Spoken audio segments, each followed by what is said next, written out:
The snow had just begun to fall on the eve of Christmas in a city that never truly paused, New York, a place where time marched ahead even when hearts stood still.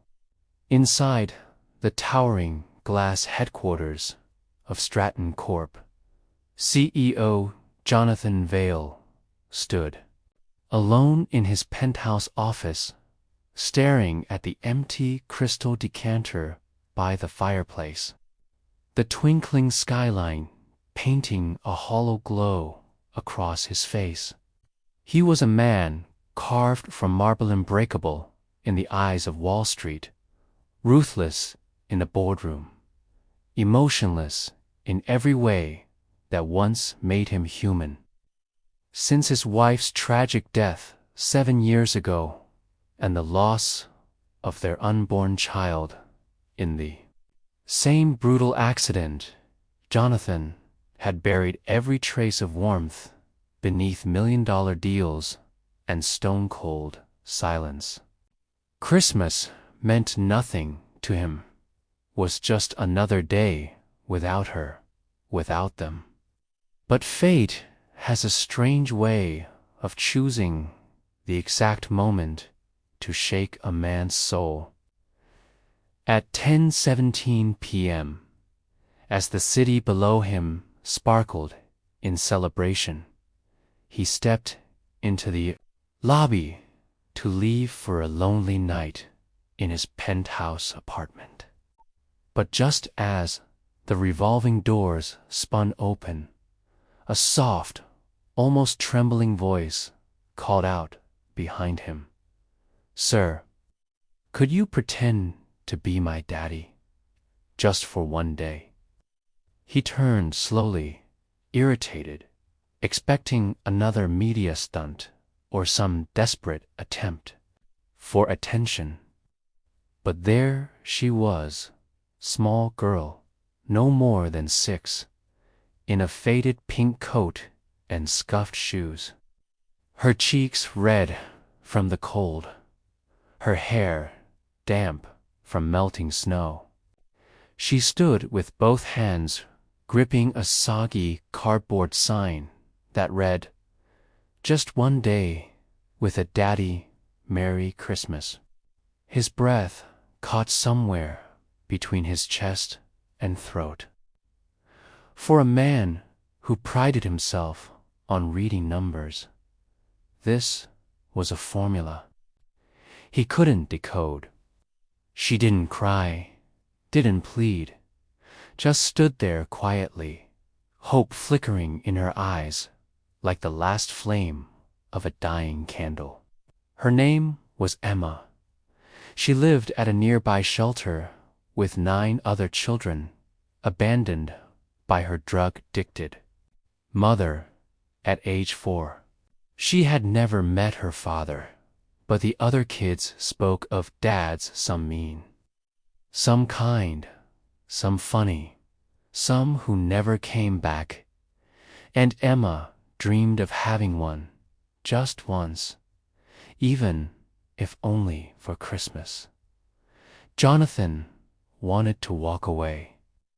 Every voice in his mind screamed that this wasn't his problem. But something about the way she looked up at him, her lips trembling, her eyes not blinking, cracked the stone fortress around his heart. "Okay," he whispered before he could stop himself. "Just for today." Her face lit up, not in the way children react to toys or candy, but like someone who had been starving for years and was suddenly offered a warm meal. She grabbed his hand instinctively, as if she had done it 1,000 times in her dreams. And so began the most unforgettable day of Jonathan Vail's life. He canceled his calendar, turned off his phone, and walked with her into the snowy streets of Manhattan. First, they went to Central Park, where she asked if he could push her on the swing. He did, and she laughed so loudly that joggers turned to look. They built a snowman together. Then she asked for hot chocolate from the street vendor, where she dipped her nose in the whipped cream and laughed so hard she snorted. And he laughed to not politely, not faking it, but a deep, guttural laugh that he hadn't heard from himself in 7 years. They went ice skating, though neither of them was any good. She fell twice, and he fell once, trying to catch her. He tore his $3,000 coat, but he didn't care. That afternoon, she made him visit the animal shelter so they could pretend to pick a dog together, like a real daddy and daughter would. He played along, naming a fluffy golden retriever Butterscotch and promising they'd come back next week even, though he knew this game would end by midnight. At one point, she clutched his coat and looked up at him, asking, "Do daddies sometimes cry when they're happy?" "Yes," he replied hoarsely, eyes glassing over. As the sun began to set, she asked if they could go home, not to the shelter, but somewhere where Christmas feels like the movies. Against every instinct, he took her to his penthouse. The staff was stunned. Jonathan never brought guests. She picked the biggest tree from the online catalog. Together, they decorated it with baubles, garlands, and a golden star. He let her play Christmas carols through the sound system. She insisted on baking cookies. He helped her, and flour dusted both their faces like war paint in a battle against loneliness. For dinner, they had spaghetti and meatballs, because that's what daddies make in movies when they're left alone with the kid. Afterward, she sat curled in his lap, watching the Polar Express, her breathing slowing, her eyes heavy with sleep. At one point, half asleep, she whispered, "I wish you were real," and drifted off. Jonathan didn't move for hours. He just stared at the tiny soul curled against his chest, her heartbeat tapping gently against his ribs like Morse code from a forgotten life. Something shifted in him that night, not just emotionally, but spiritually, molecularly. He wasn't the same man anymore.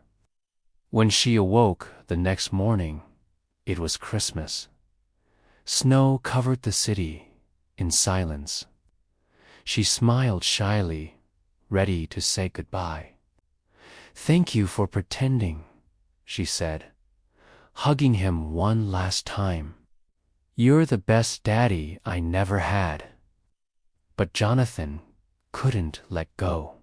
He fell to one knee, voice trembling as he said, "What if I don't want to pretend anymore?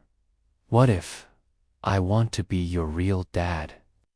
Her eyes filled with tears, uncertain whether to believe him. He took her back to the shelter, filled out the paperwork, passed the background checks, hired the best lawyers, and within weeks, she became Emma Vale, daughter of one of the most powerful men in America. But that's not where the story ends. Jonathan didn't just adopt her, He became her father in every way that mattered. He sold his penthouse and bought a brownstone with a backyard.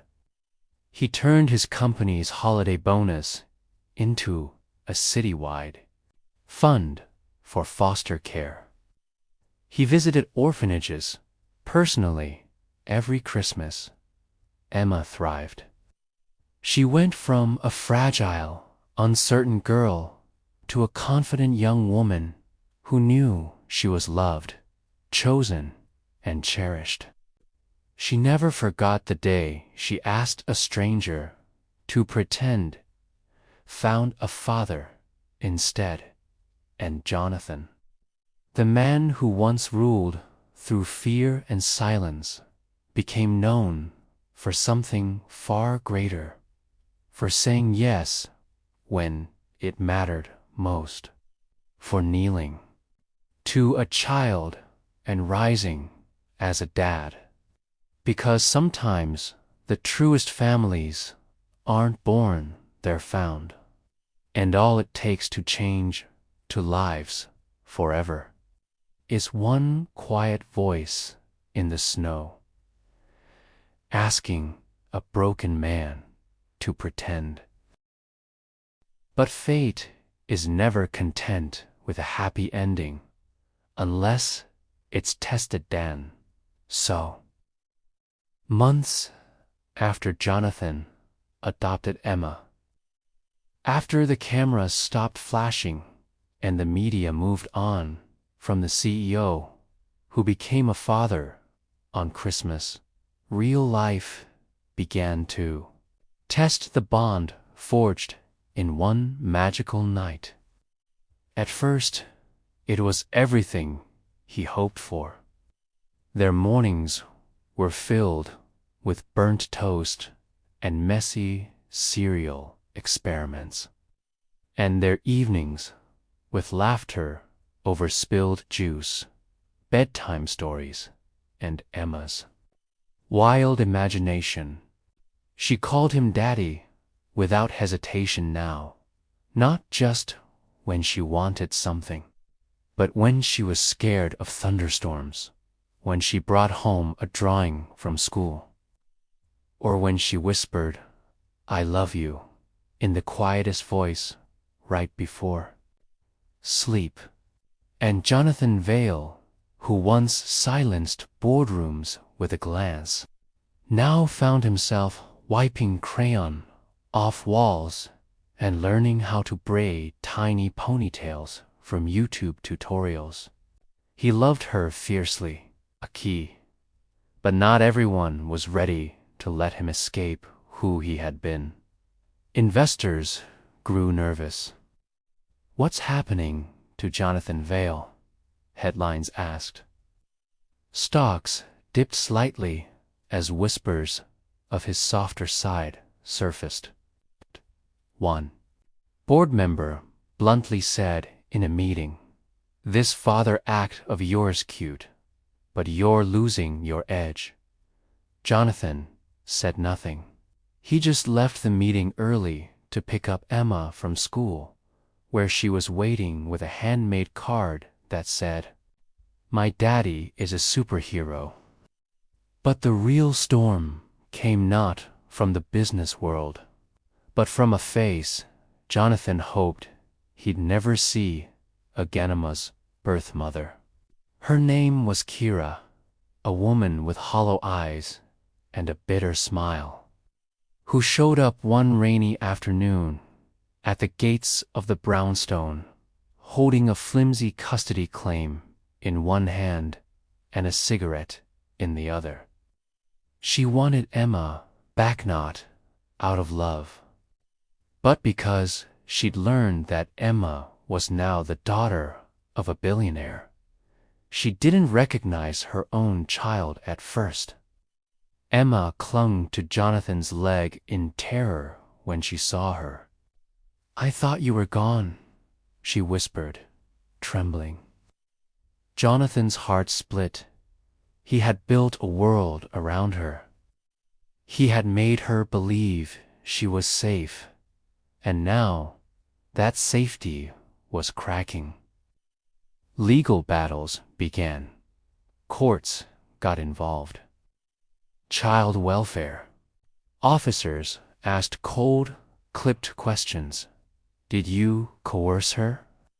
Was this a PR stunt? How quickly did you file for adoption? Though his lawyers were the best, the shadow of Kira's biological link hovered like a guillotine. Emma stopped sleeping. She drew pictures with black crayons. She stopped eating at dinner and asked Jonathan, "If they take me away, will you forget me?" He knelt, tears in his eyes, and promised, "Never, not in 1,000 lifetimes." But children don't understand the cruelty of legal systems or the technicalities of paperwork. All they know is fear. On the day of the court hearing, Emma had to testify. She was just 7 now, her tiny voice echoing in the wood-paneled courtroom. When asked who she wanted to live with, she looked at Jonathan and said, "He's the only daddy I've ever had. He tucks me in. He makes me pancakes, even when they're bad. And he came to my school play, even when he was sick. Please, don't make me go." The room fell silent. But Kira stood and screamed, "She's my blood." And the judge, bound by the law, postponed the ruling to deliberate. Jonathan didn't cry in public. But that night, after Emma had fallen, asleep, clutching a photo of the two of them on Christmas morning, he sat alone in her room and wept into the stuffed bunny she called. Mr. Wiggles, the man who had survived corporate warfare and heartbreak, now faced the one battle he couldn't, by negotiate or dominate, losing his daughter. Then came the turning point. A video surfaced. One of the shelter workers from Emma's Paston, elderly woman named Mrs. Reyes, came forward with footage taken from a Christmas Eve 3 years ago. In the blurry footage, Kira could be seen slapping Emma in the parking lot of the shelter and screaming, "You ruined my life," before abandoning her in the snow. That video broke the case wide open. Public sympathy turned. The court reconvened, and on a cold March morning, the judge banged the gavel and declared Jonathan Vale the sole legal guardian of Emma Vale. When the decision was announced, Emma didn't scream or jump or cry. She simply walked to Jonathan, wrapped her arms around his waist, and whispered, "Now I don't have to pretend either." Spring came, and with it, healing. But something else grew to Jonathan's purpose. Inspired by Emma's past, he launched Project One Day, an organization that gave orphans across America the chance to spend a day with mentors, surrogate families, and volunteers, people willing to be a dad or mom for one day. Emma was the first child ever to make that request, and now thousands followed. On every Christmas Eve, hundreds of kids walked into homes of volunteers, where they got stockings, warm meals, bedtime stories, and the chance to be loved, even for a night. And every year, Jonathan and Emma lit the first candle in a massive ceremony held outside City Hall, where people wore shirts that said, "It only takes one day to change a life." Emma grew, as children do. At 13, she started writing poetry about found families. At 17, she won a national award for an essay called "The Man Who Said Yes." Her eyes locked with her father's and said, "I was born twice, once into chaos and once into love, because I asked a stranger in a suit to pretend for a day and he chose forever." That speech went viral. Millions watched, but Jonathan watched only her. No corporate victory, no billion-dollar merger, no stock market applause had ever compared to the way she looked at him that day. Years passed. Jonathan aged. His hair turned silver. But every Christmas Eve, without fail, they returned to that same spot near the Stratton Court building, where a tiny girl had once stood with a cardboard scene in it. They placed a wreath there in silence, honoring the night everything changed.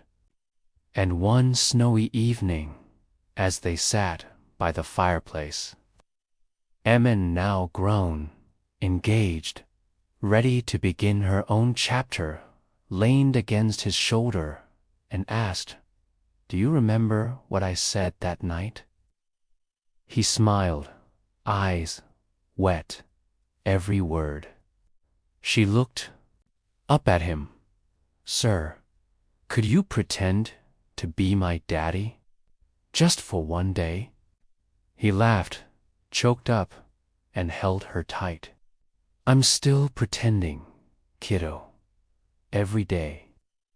Because being your dad is the only dream I never dared to have, and the only one I never want to wake up from." In the quiet warmth of their home, surrounded by memories and photographs and echoes of a little girl's brave question, one truth remained untouched by time: that love isn't bound by blood, and sometimes the smallest voice in the coldest night can awaken the greatest purpose in a forgotten heart. One question, one child, one man, and the choice to say yes when it would have been easier to walk away. That was the beginning of everything.